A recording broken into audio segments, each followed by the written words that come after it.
So, dear devotees, we've come together. Let us do what we do when we come together. Let us give our obeisances, and then we just very briefly, we can do one today, which is Vandana. So let us give our obeisances to each other in the one Vandana prayer. So, Vancha Kalpatarubhyascha Kripa Sindhubhya Evacha Patitanam Pavanebhyo Vaishnavebhyo Namo Namaha.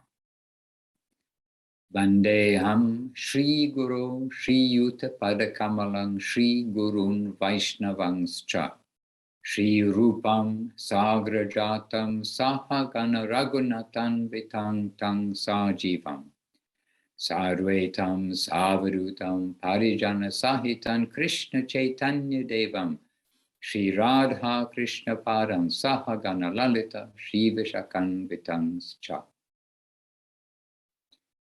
Shri Krishna Chaitanya Prabhu Nityananda Shri Advaita Gadadhara Shrivas Adi Gaura Bhakta Vrinda Hare Krishna Krishna Krishna Hare Hare Hare Rama Rama Rama Hare Hare. Well, dear devotees, I see we've got some chats in the box. Hare Krishna, Danake giving a Hare Krishna and lots of flowers and hearts. And Praneshwari giving a Jai Nitai Gaura Haribo. Very good.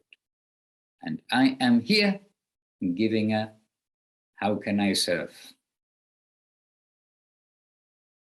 Anybody's got any suggestions?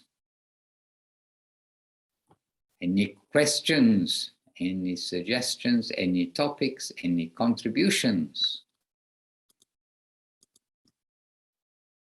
Click, click, click. No? Yes. Chinmoy Prabhu. Please.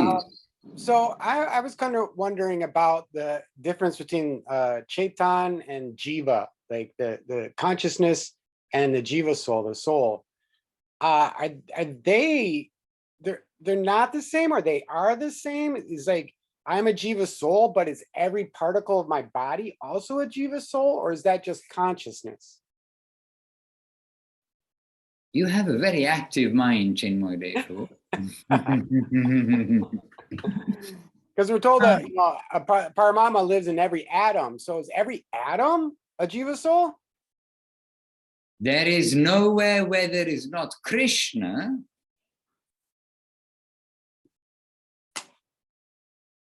But is there nowhere where there is not a Jiva soul?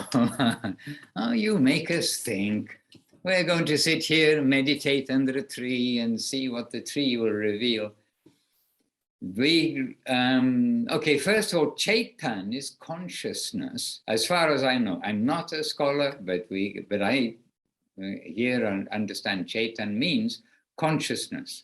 And then we've got the Jara, which is the kind of the unconscious part.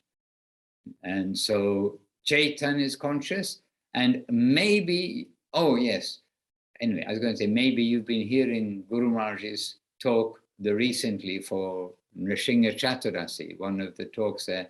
Oh no, it wasn't, it was Gurudev speaking. Oh, from one of your videos. In fact, it was Gurudev, we were watching Gurudev talking about the pillar having, the pillar is also moving. That everything, everywhere there is consciousness, or there is life everywhere. And so he's saying, even this pillar, and it's obviously pointing towards a pillar, and he's saying, this pillar is also moving. Then we don't notice it, but after 50 years or 100 years, we will see it is crumbling in this way. So Gurudev also pointing out that everything is actually moving. And yes, every atom, Krishna is inside. Now, have I heard that there's a Jiva inside? Maybe not. I'll meditate there. And I'm not going to be too disturbed either way around. I don't think there's a Jiva inside every atom. I think Krishna's there. But on the human body, we know that there are many essential living entities which do what we unconsciously are happy that they do, because they help with our digestion, they help with fighting, not fighting the disease, but preventing the unwanted germs and things like this. And I know that because one of the very last extremely boring books I read before reading Science of Self-Realization was a book which was called something like Life on Man, or Life That Lives on Man.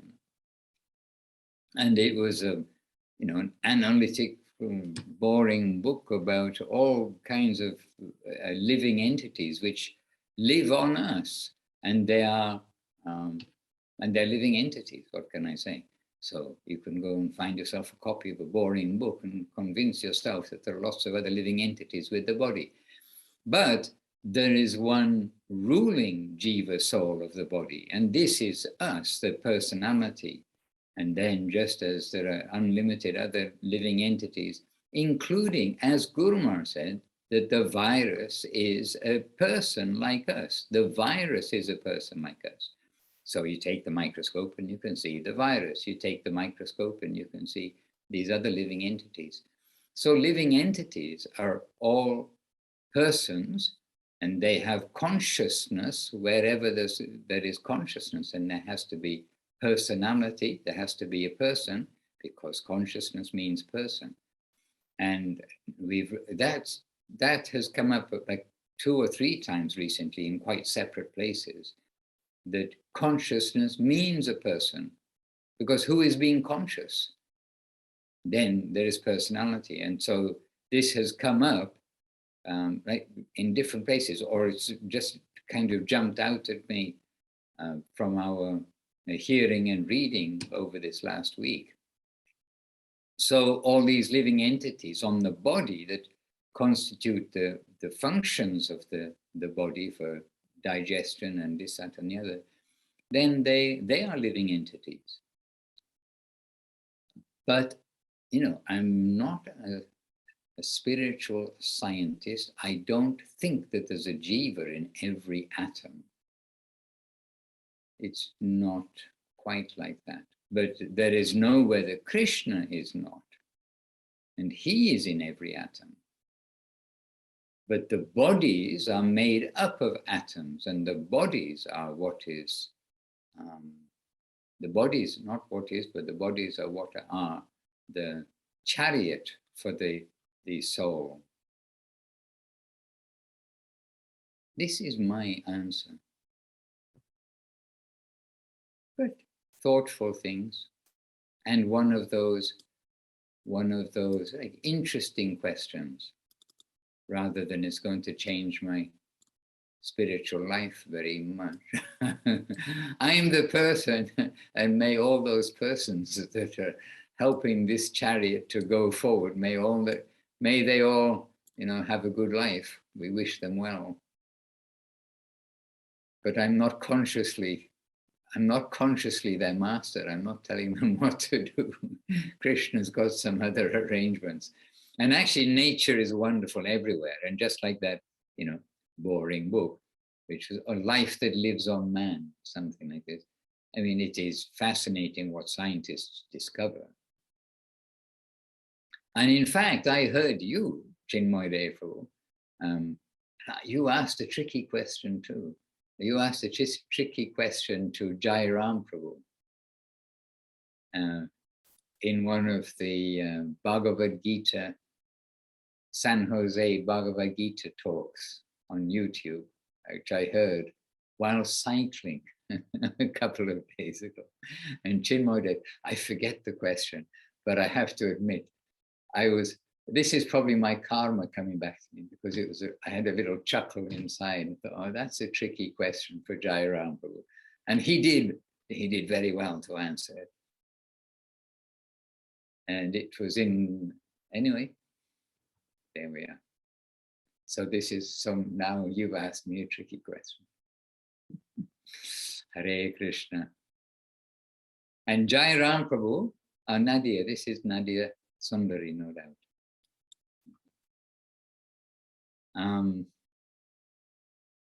And Jai Ram Prabhu, and those of you who live in San Jose, and Jeevana, she knows.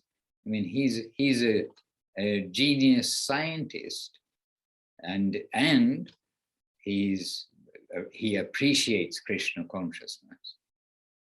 Like, Krishna consciousness is a relief to him for his otherwise scientific, analytical world. And Arun too, he's a scientist too. But they don't just get, I mean, they're not just talking about, oh, science proves Krishna consciousness. Rather, they're doing the other way around. Like, they're always lamenting, oh, why is science so stupid? Why are the scientists so stupid? They're so brilliant in one aspect and so stupid in another aspect. And my respects to them. By the way, just in case anybody gets the opportunity, to Jai Ram Prabhu and Arun, their families. Again, hidden, they're not hidden devotees, but more of our devotee family around the world who sincerely going on. Hare Krishna. Oh yes, so would anybody like to give a more enlightening answer to the question that Chinmoy posted?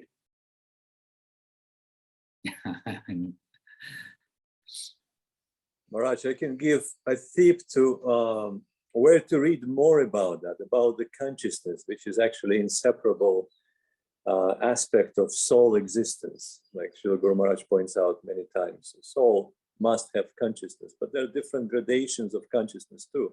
So in Amnaya Tattva, there's a chapter dedicated to that. And it's one of Gurudev's talk, and probably most of you heard it live, but he describes, he's actually repeating Guru Maharaj, describing different stages of consciousness. When it's just in a seed, then it starts about to start blossoming, it's opening up, and then fully blossoming consciousness means Krishna consciousness. All that is connected to the soul. So yes, I mean, it's inseparable. Soul and consciousness are inseparable, but there are differences and gradations, and to what level it is actually developed. And then Srila Guru Maharaj also gives the example of sun and sun rays. I mean, what are the sun rays? They're particles of the sun. So Krishna is just like the sun.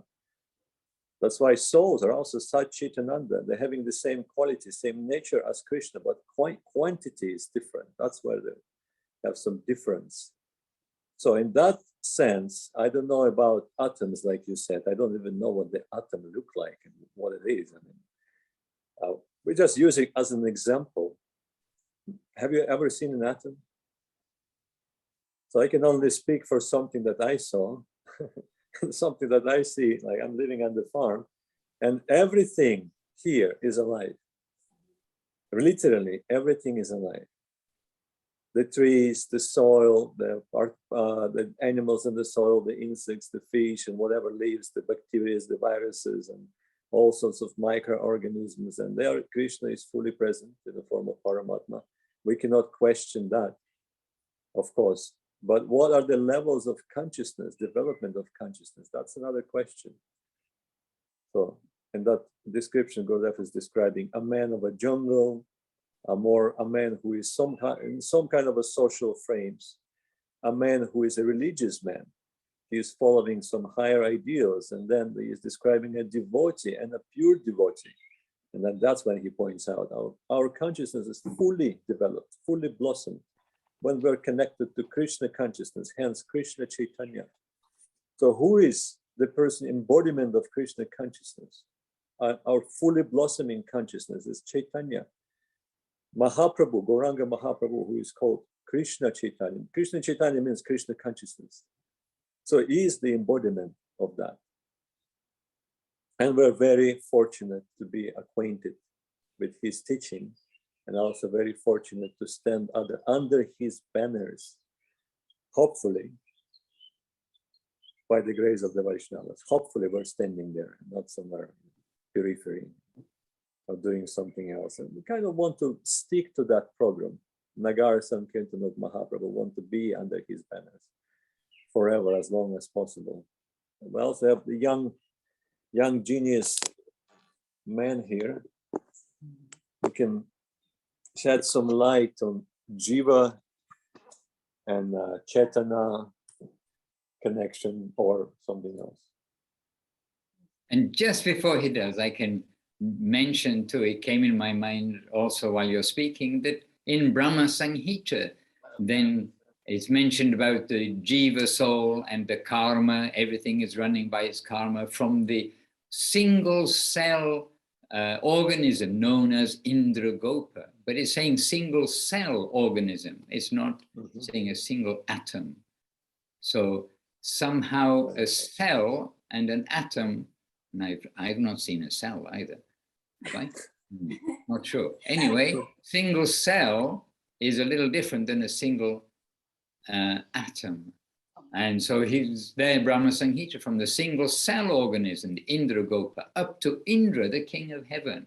All are running according to their karma. Yes. So yes, that's just a thought that came to. Yes, Ram Sundar Prabhu. Can you? To sum that up nicely? A little closer to the microphone, please. Parmananda summed that up pretty nicely. So, I mean, I don't know. I don't have anything to add to that question. No. But you can add something else. Right. Your experience of, blossoming consciousness. Yeah. Or about to blossom consciousness. Well, it's to look back on the past to see the progress of consciousness that's developed, like from sadhu sangha. It's pretty obvious that there's gradations of consciousness, and everything's in a, like Guru Maharaj, the whole what's like plane of existence is just the tip of an iceberg floating on consciousness, so like we get glimpses of that. Like right now I'm in Thailand, but really I don't feel like I'm in Thailand. I feel like it's just another house, another room in Gurudev's house, or like I was just in India, but I don't really feel like I was actually there. It only feels like a shift in consciousness, basically. Or like when you're flying on a plane, like it doesn't, like you're 10,000 feet in the air, but it doesn't really feel like that. It just feels like a transfer of consciousness, and whatever the Lord wants to bring in your perception is what you're experiencing. And so it's just all in consciousness, basically. And Maharaj, this morning we were contemplating about the power of association, and then Pavan Krishna Prabhu, he reminded us this story about Srila Swami Maharaj when he was watched by the CIA, just in case. So there was a man who was there, and he would open doors for Swami Maharaj. And there was also a group of people who would listen to his talks regularly. And that man who was opening door for Swami Maharaj, and unintentionally, we talk about Sukriti today, unintentionally, he acquired Agyata Sukriti. So 40 years later, he became a devotee. And I did mention that during the Soviet time and post-Soviet time, every larger temple of ISKCON society was actually infiltrated by KGB, and then would implant several agents in there. And how do I know? Because I know at least 4 of them who became devotees. And it took them only 2-3 years. So the KGB was pretty smart. They knew the power of Mahamantra, the power of the holy association. So they would infiltrate several in case one goes down, second goes down, so the third will still be active. And really, they were losing agents on a really rapid, scale. And they will, how we know about it? Because when they would surrender and basically confess, this is what we're here for, to watch over you, to report to the higher authority. But when they would become a devotee, they will tell us that actually there are more here, and we don't know who they are. But they told us that the Hare Krishnas, their conceptions, their mantra is so powerful that be prepared to become a victim of that. So it's a serious, a serious opponent to face. So the power of association, the power of that fully blossomed consciousness of the Vaishnavas, see what it can do.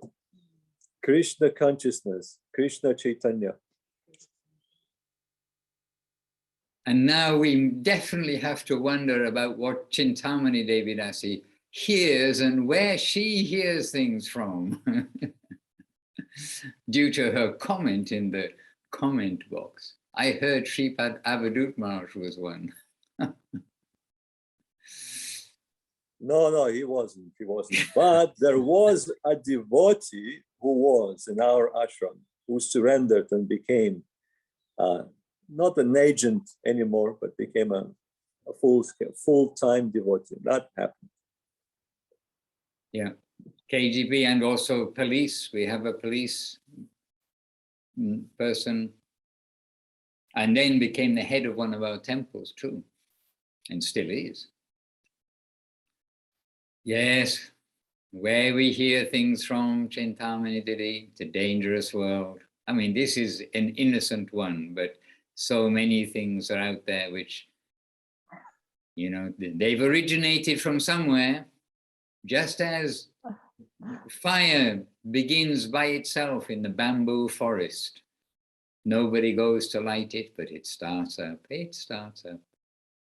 Hare Krishna. Well, we do have Jivana with us, and unless we specifically ask Jivana, then it's very difficult to us to hear from her. So we have to specifically ask Jivana, please turn on your microphone and let us see what happens. And so Jivana there in San Jose, and also one of our quiet genius devotees, actually. Oh, Maharaj. Only in your association and the association of the devotees here do I even become alive, wake up from my deep sleep. But I was going to bring up one thing, and maybe Chinmoy Prabhu can help me also, because it was from a video from Srila Guru Maharaj, actually. I think it was Guru Maharaj video, and he was talking about harmony. And he spoke about harmony. He was saying about opposition. He said there's always something like this, and Chinmoy Prabhu, please, just correct me as I go along.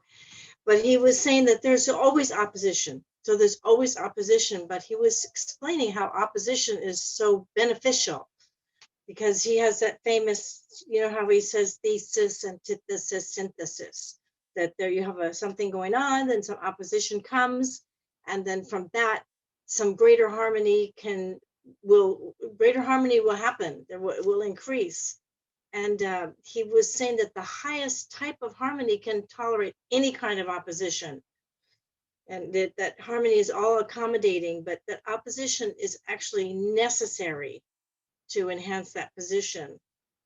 So I was thinking that is really a very amazing concept altogether about opposition, because normally we think of opposition as something either anxiety producing or fearful or unwanted.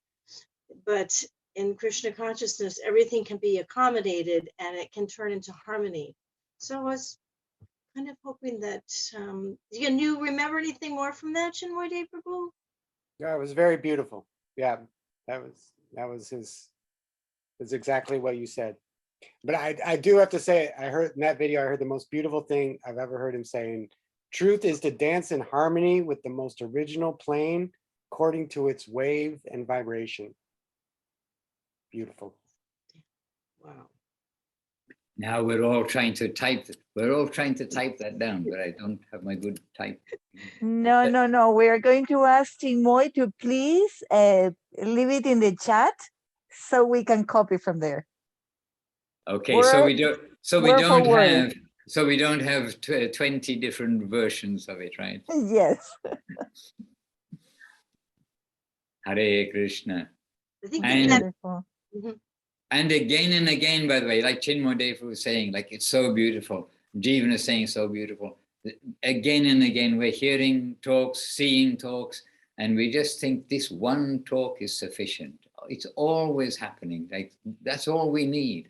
But the thing is that all we need is a continuous nourishment, not only one meal we have a wonderful meal and then we're fully nourished, but we need, by our very nature, to have meal by meal, day by day. Truth is to dance in harmony with the original plane according to its vibration and wave. Thank you. Huh? The most original plane. So truth is to dance in harmony with the most original plane according to its vibration and wave, correct? Yes. Okay, then if I, in the most, I will put it together and paste it again, Maharaj, with the correct. okay, I think I just did actually, but. Oh, he did. Yeah. Hare Krishna. Perfect. Govinda, Govinda. Okay. And then, of course, get distracted with a click. With one click, I get distracted. Just see. There are no mobile phones in the spiritual world. I went out, and I did forget my phone, it's a fact, but I went out without my phone, and I only kind of realized when I was a little bit out. So I was for 2 hours without my phone. And when I came back, then the devotees said, "Oh, did you feel okay?" And I thought, what? I felt very okay, actually. And actually, a little, not a little analogy, I mean, I'm not sure if that's the right word, similarity, reminder that, you know, Braja Sundari from Israel, Braja Sundari Devi Rasi from Israel, she's here and she's visiting, but it's only, I'm not sure if she's watching, but the second time, I think, in her life that she's been free away from her children. She's got 3 young children. And so they're being looked after while she's away. And she feels like very liberated by not having 3 children 24 hours a day. You know, even if they're not exactly taking your attention, they're there, you know, they're always in your mind. And now she's very worry-free. And the first time that she was like that was when she came here a year ago. She came here on her way through to the Veda Life Festival. So was it a year ago? Yes, must have been a year or so. And then Munindra and Krishnakant said, "Oh, next time you come, bring the children. It'll be okay for a few days." And she said, "No, I'm not going to bring the children." Anyway, but there are no mobile phones in the spiritual world, but we should get used to that now. I do wonder, like, when you leave the body, and it's, "Oh, where's my mobile phone? I need to answer that message." Because it does come in our consciousness. We are aware of it. Hare Krishna. Okay, we'll get on to reality, the beautiful, the words of Gurudev and Guru Maharaj. But, you know, hopefully our mobile phones are used mainly for Krishna conscious things.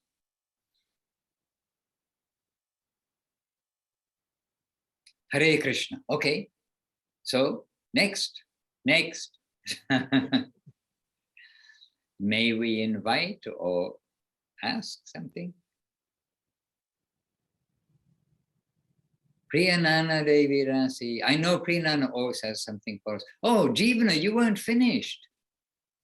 Well, I was mostly finished. I was seeing it, and Chinmoy Dave added something so beautiful. It just was amazing. I think there were just a couple of examples that Guru Maharaj gave in that talk of opposition becoming more harmony. Gave the example of Jogai and Madhai. Was some big opposition there, and but that opposition brought out so much sweetness at the end, and harmony prevailed. So that was one of his examples, and he gave some examples also of parties in Leela. We know that in the Leela of Krishna's Leela, there's so much back and forth between the different, like Mother Yasoda's camp and the gopis and the coward boys, and how they're all have some, not really opposite, I don't know if you call it opposition, but they're all wanting Krishna's attention in different ways and increasing all the excitement and the Leela there. But I can't really explain that properly, but Guru Maharaj mentioned something like that. He can always explain everything perfectly. That was all. Jai, would either of you like to, I mean, yourself or Chinmoy Defu, like to reveal the date of that video or talk? We could reference, or if it's on that Bhakti Connect or the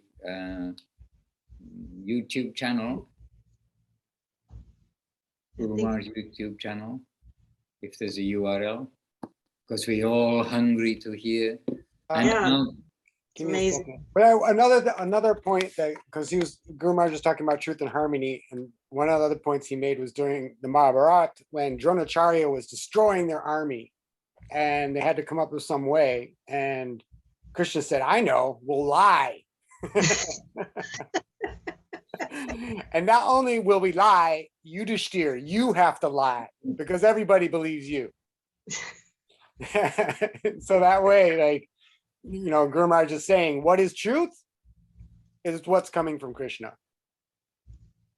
and was that the incident when Yudhishthir's chariot dropped? It used to be not on the ground because of his absolute truthfulness. Yeah. And then when he wouldn't lie, it was so against his nature, then his chariot dropped to the ground. Because what is truth? That if it's the same talk, I mean, Guru Maharaj also mentioning different times, no doubt, not only once. But then what is truth? Krishna is the absolute truth. So whatever he wants, that is truth. And our understanding of lie and truth has to be readjusted. And this example he gave. Hare Krishna, not to take this as so often happens when we get something which is an example and then gets taken as the opportunity for everybody. See, I can do that. I can take intoxication. I can steal. I can do those things. Hare Krishna, but not to do so. Hare Krishna.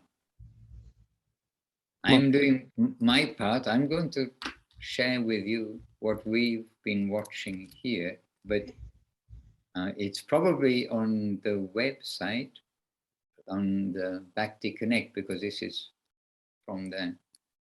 I'll give you the date if you have it. Sorry, I should ask somebody to say something while I'm doing this, shouldn't I? But I'll have it in a second now.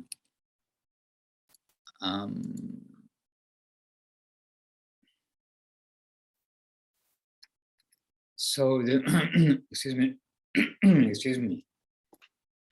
The video we've been watching in the morning program here, we watch a short part, by the way. We're not watching the whole video.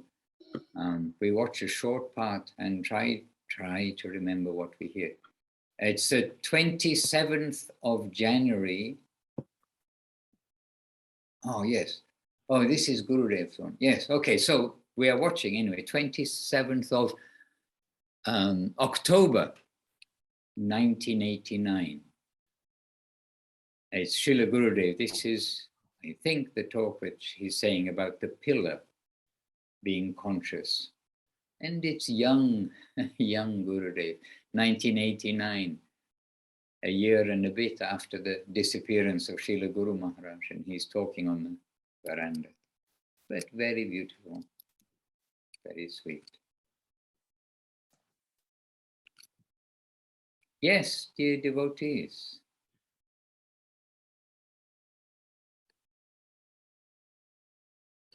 Chintamani wants to make a question, Maharaj.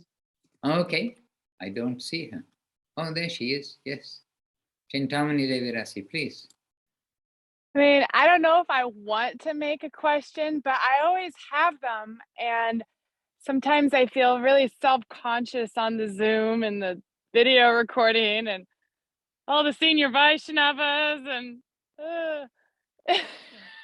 so it's like uncomfortable, you know, for me. I'm not so I still feel like a newcomer, and I've done a lot of sangha surfing, as I say. You ask, where have you heard things? You wouldn't believe some of the people and things I've heard on the path, and I've had to fight to keep my faith. I've had to fight so hard to keep my faith in Krishna consciousness, knowing too much about some of the hubbub. And I'm just really grateful that I found Srila Bhakti Sundar Govinda Dev Goswami Maharaj and his Sangha, because I feel like he is the guru grandfather of the entire English speaking Western mission. And if somebody crosses him, then they're throttled. That's my truth now. And I am really grateful I can come here and nourish myself in the Sangha. And don't feel self-conscious, because I mean, certainly here and basically where we go, where we are with family, and we can say it and be not, I mean, be comfortable, not thinking, oh, what I'm going to say is going to be taken wrong or something, because we're with the devotees who take things right. Hare Krishna. And in the meantime, Chinmoy Devu is given 8202. So the 5th of February, 1982, a talk by Guru Maharaj. Whatever he desires, he wants. Well, okay, whatever he desires, he wants. Surrender to that. Oh, okay. Whatever he desires, he wants. Surrender to that. That is truth. The highest conception of truth is there in harmony. Truth is to dance in harmony with the most original plane according to its vibration and wave. That is faith. Wonderful. Well, I'm doing my copy and paste bit, so you're going to, there we are, copy and paste. Thank you, Chinmoy Devu. And oh, I should just paste in the chat box, if you wish, the date of this video, which probably also 891027. And if any of you are puzzled, what are these numbers, 891027?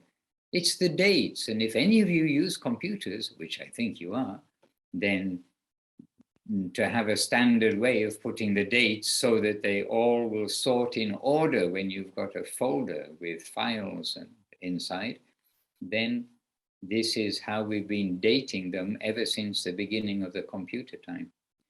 So 89 is the year, 10 is the month, 27 is the date. So it's not American system, British system, or anybody else's system. It's just logical computer system, which we've been using since 1992, or whenever we know, 1990, 1991, when we got our first computers. Otherwise, if we don't have a standard way of dating, then you don't know whether it's the 3rd of January or the 1st of March, etc., etc. Plus, they don't sort in sequence. Okay, that's very mundane, but it is helpful. Important to know. And Narottam Nitai Prabhu raised his hand. So he did. And jumped to the top of my screen. So you're very athletic, Narottam Nitai Prabhu. Hare Krishna, Dandavat, welcome. And can you click your microphone?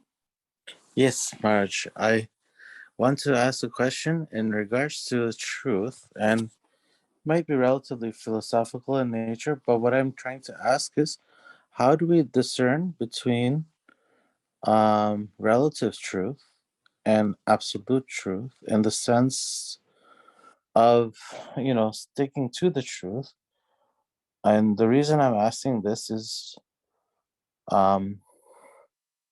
relative truth might be, truth related to maybe historical or philosophical facts of the material nature. And then absolute truth maybe is what Krishna's will and our alignment towards Krishna's will. In the sense, so like okay, like relative truth might be, when the Mahabharata happened, the Pandavas moved to the Himalayas, and you know, they walked up to the Himalayas, and from there they tried to go further in their adventures, and what's happening in history after that. But then the absolute truth is that when Krishna appeared in now as Mahaprabhu, and then like so many other people of the whole world came to India for many different reasons, but it might have been that they came because of the attraction of Mahaprabhu. So I don't know. Like what I'm trying to say is, I sometimes the blurriness between relative truth or historical facts and then the absolute truth with what is Krishna's will and how we can serve him sometimes get blurred. And I just wanted to know how to prioritize Krishna's will and how to recognize it, and then not get so caught up in the relative truth, if that makes sense. Well, to me, gently blurry, I mean, a little blurry, the making sense part of it, but I know it's clear to you, the question. But at least what comes in my mind, I can make a little comment that everywhere is relativity. Like everywhere is relativity. Relativity of, well, okay, everything. We don't have to then give an example, but relativity of our understanding, relativity of our capacity to understand. What does a toddler understand? What does a kindergarten child who's just above a toddler understand? What does the first grade in the junior school understand? There is gradation all the way, and there's gradation to everywhere in the scientific world. There's gradation of understanding, knowing about, coming back to the atom that we were talking about earlier, about an atom, about one atom, one cell. And so there is gradation given in the religious conception according to time, place, and circumstance, the capacity of the population of the people.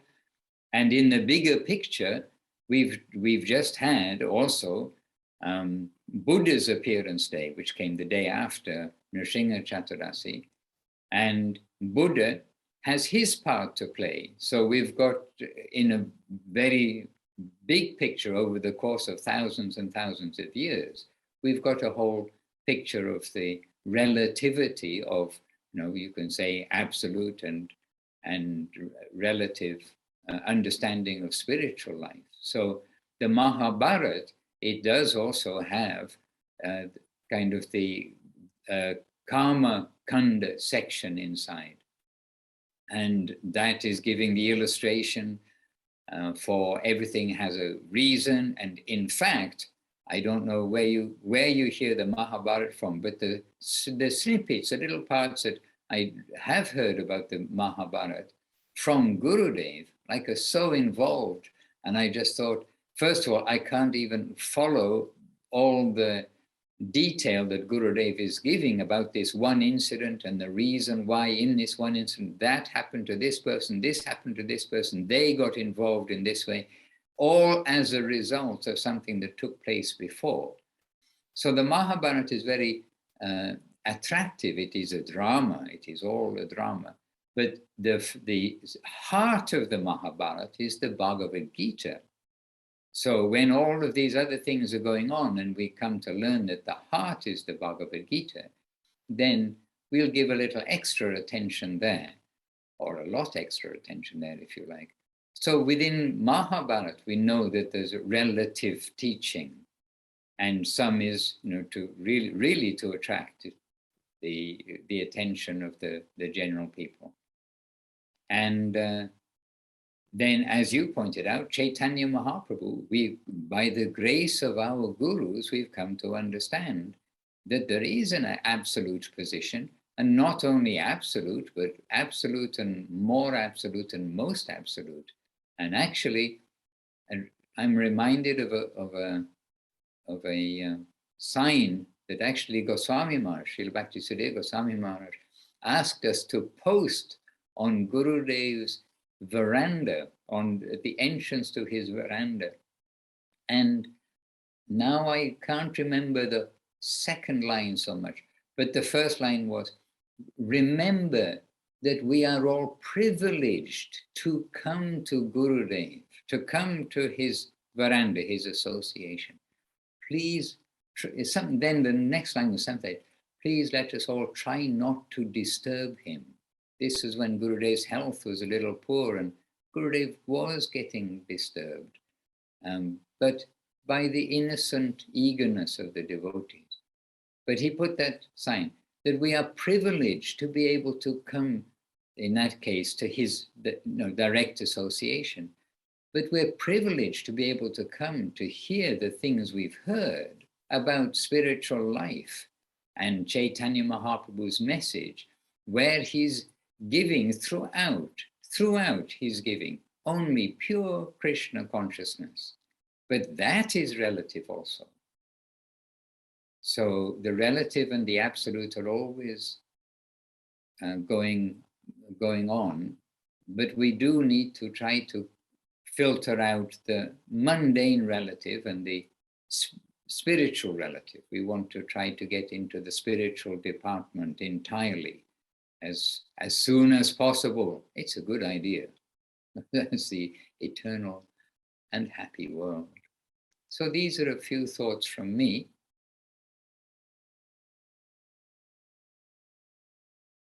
Govinda, Govinda.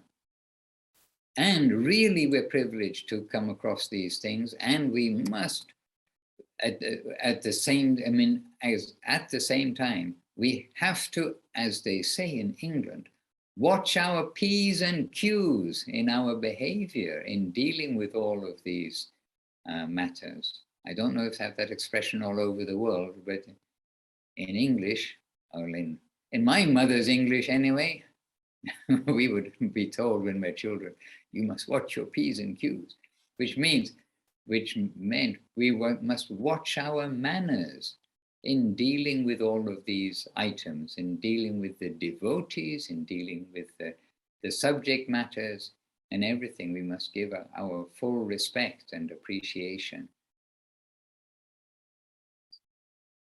And our P's and Q's comes down to our fair dealings, following humility, tolerance, giving honor to others, and not wanting honor for oneself, and following the gold standard of Guru Maharaj, Gurudev, and Srila Prabhupada.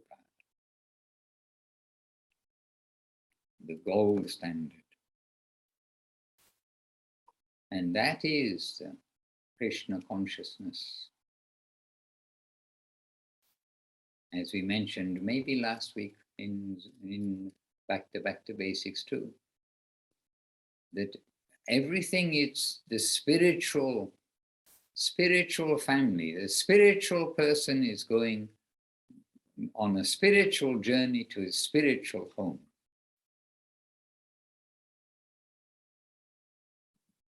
Hare Krishna. And in the finer view of what is okay, I was going to say International Society for Krishna Consciousness, but I mean truly the International Society for Krishna Consciousness. I mean the whole world's Krishna consciousness, that in its finer sense, it is Srila Prabhupada is introducing and distributing, and Srila Guru Maharaj is the president. This was his wish, and this is actually what is the Krishna consciousness movement. And Guru Maharaj, he wanted Guru Maharaj to be the president. He is going preaching to bring people to hear Guru Maharaj's conception. And Srila Govinda Maharaj continuing that combined current of the distribution and the depth, everything coming, continuing what Srila Prabhupada and Srila Guru Maharaj have given to the world. That is being continued and developed, not only in a static way, and developed for the practicality also of everybody in the world. So we are privileged to be able to hear from them. And as Chintamani David Das is saying, there's so many things in the world, so many things, a jungle within the religious world, a jungle within also the Gaudiya Vaishnava world, we can say, the line of Mahaprabhu. But if we can appreciate that reality of Srila Prabhupada and Srila Guru Maharaj and Srila Gurudev, then may we be kept safely, may we be kept safe, our Jiva soul, ourselves, as well as all the Jiva souls we're carrying on us, as we mentioned earlier on. Hare Krishna. And Ramanuja's traditional guru, he was that Brahmana ghost, he said, he was a mongoose in his previous life. The guru was mongoose in his previous life, but he happened to eat some prasadam. So in this life, he's got this body.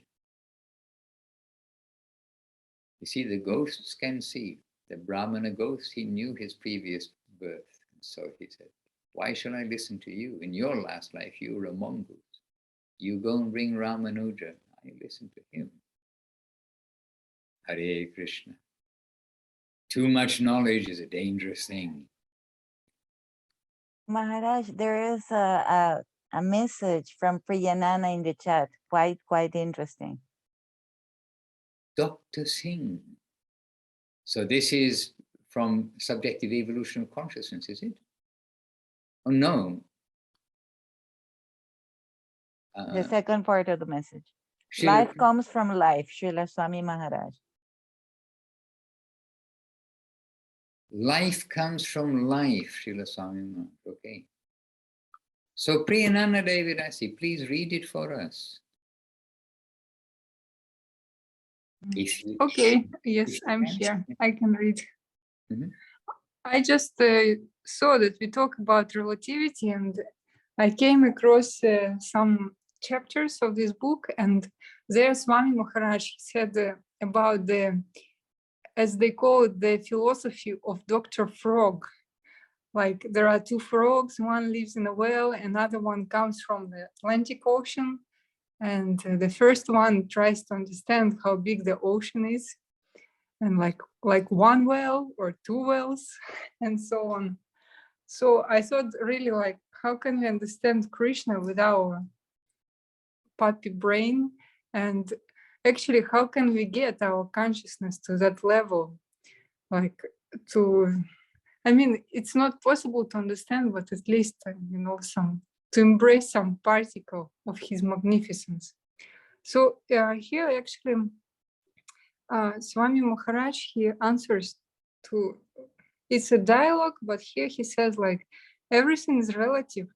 You have your body, your duration of life, and your intelligence, and the ant has his.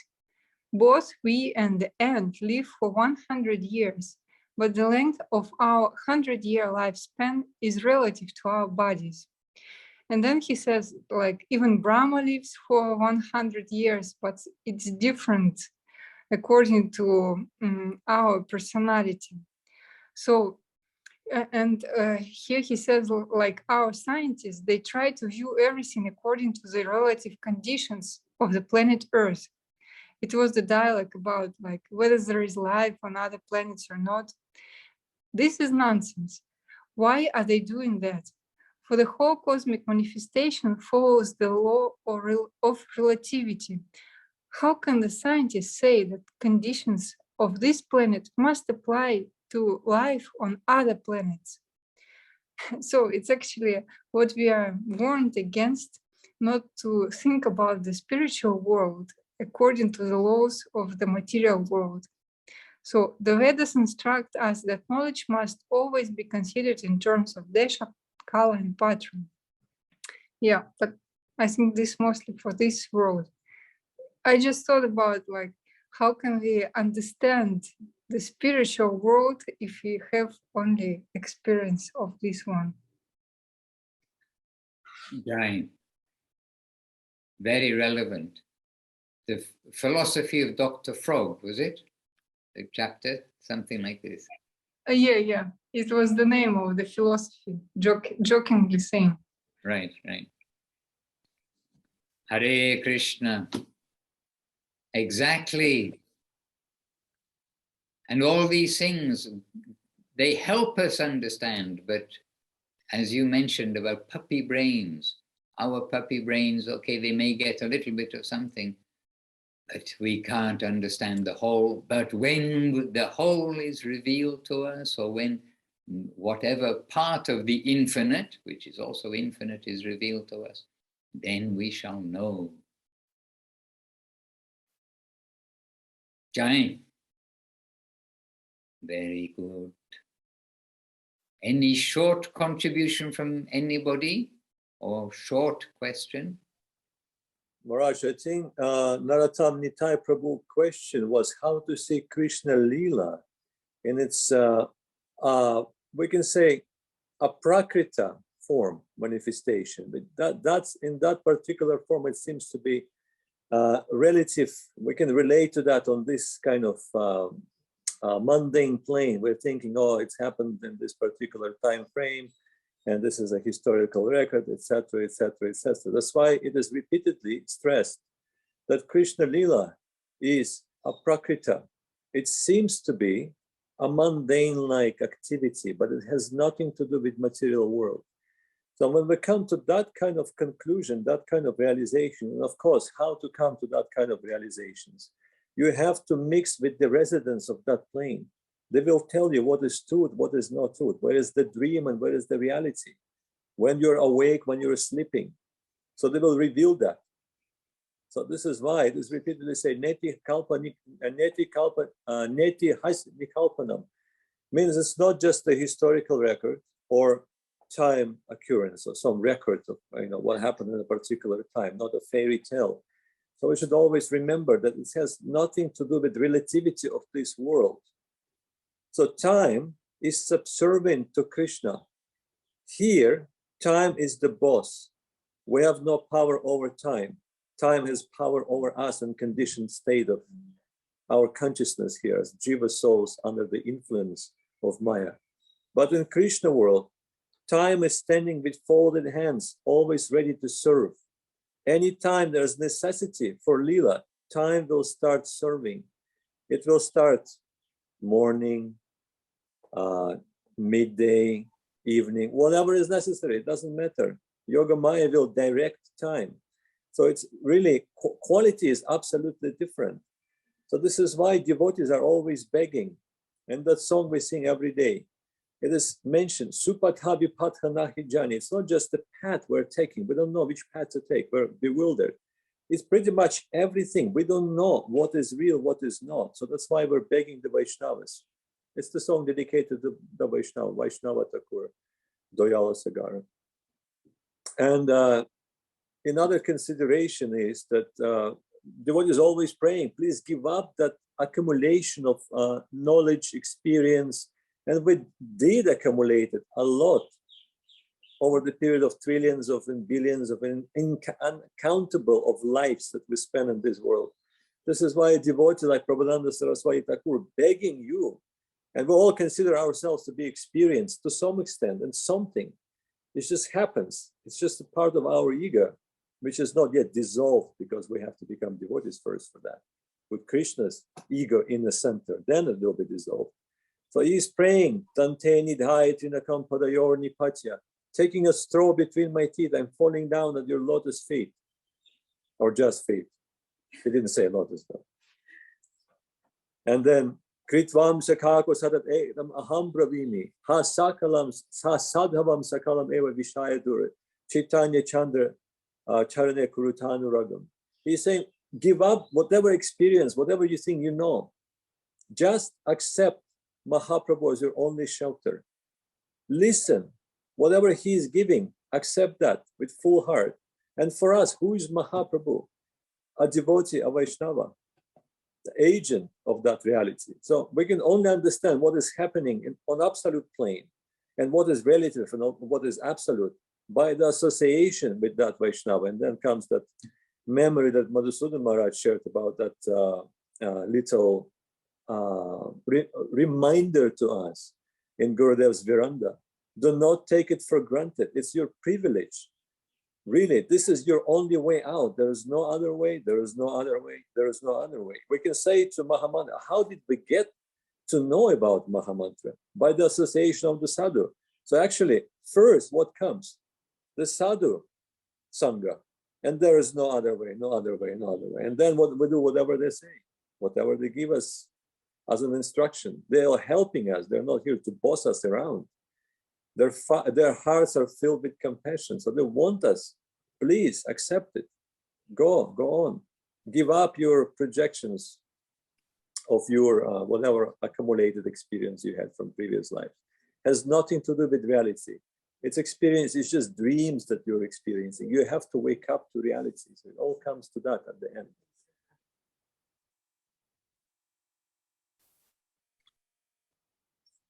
Jai. Hear, hear, as the British say. Hare Krishna. And when we know that Mahaprabhu is giving everything, then let us give our specific attention to Mahaprabhu. And we don't have to go through the analysis of this and that and the other, each step. But as Guru Maharaj pointed out, Mahaprabhu is saying, come straight to the campaign. Chant Hare Krishna, share that with others, make your life successful. So it may seem very simple, but they have given us everything, and they've given us everything in this Maha Mantra. So here we are today, hoping to hold on, to keep this Maha Mantra in our heart, to keep all these things in our heart. Let us be conscious. Hare Krishna. And all the devotees I haven't said hello to, please excuse. Haven't said hello, haven't greeted, haven't given my obeisances to. But to Jadagopal Prabhu in Ireland has joined us along the way, and Bhagavan Prabhu in Venezuela, Radha Sundari in India, and Nadia Sundari Devirasi in Govinda land in Ukraine, all joined us in the meantime. And on Facebook, there must be some devotees. You have a special dandavats from Krishna Priya in Sokel, Sulakshana Devidasi, Yuvati Devidasi, and Harinam Ananda Das in Colombia, Maharaj. My dandavat pranam to all of them, to all of you, and to also Krishna Priya Devidasi in Thailand, who is there. We greeted the others, and you weren't in the picture before, and then came in the picture, I think. Yes, he's there. After a little while, so wonderful. And to each and all of you, one by one, our obeisances, and from all of us, we're chanting our key jais. And yes, and little Kaila, I didn't mention you before, but I did mention your mom. Good morning, Kaila. Hare Krishna. With Seva Rupa there.